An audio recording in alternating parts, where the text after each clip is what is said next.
हमें एक प्लेन की इक्वेशन निकालनी है जो कि इस पॉइंट से पास करता है और इस प्लेन के पैरेलल है।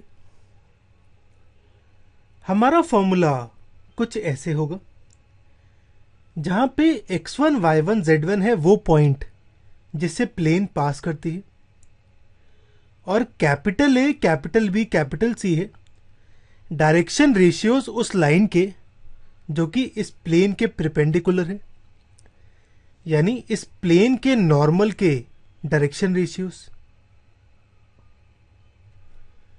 अब हमें गिवन है कि लाइन पास करती है ए बी सी से, तो x1 की वैल्यू a है, y1 की b, z1 की c।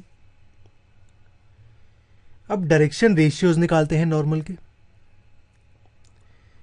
गिवन है कि रिक्वायर्ड प्लेन और जो गिवन प्लेन है वो पैरेलल है एक दूसरे के। अगर मैं डायग्राम बनाऊं, ये मेरा गिवन प्लेन है जिसकी ये नॉर्मल है कैपिटल है।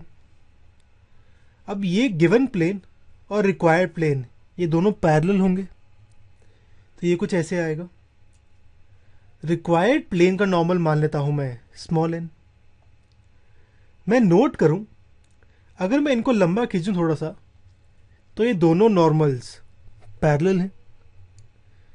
यानी अगर दोनों प्लेन्स पैरेलल हैं एक दूसरे के, तो दोनों नॉर्मल्स भी पैरेलल होंगी।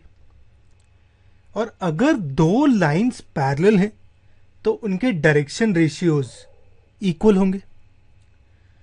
तो रिक्वायर्ड नॉर्मल के डायरेक्शन रेशियोज होंगे जो ये इक्वेशन है इसके नॉर्मल के इक्वल।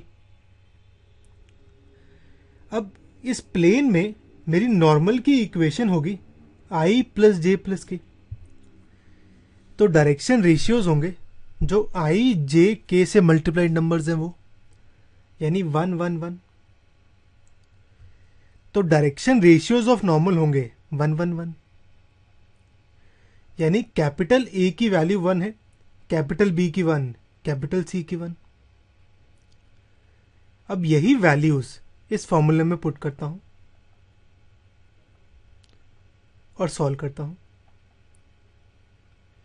तो मेरे प्लेन की इक्वेशन कुछ ऐसे आती है।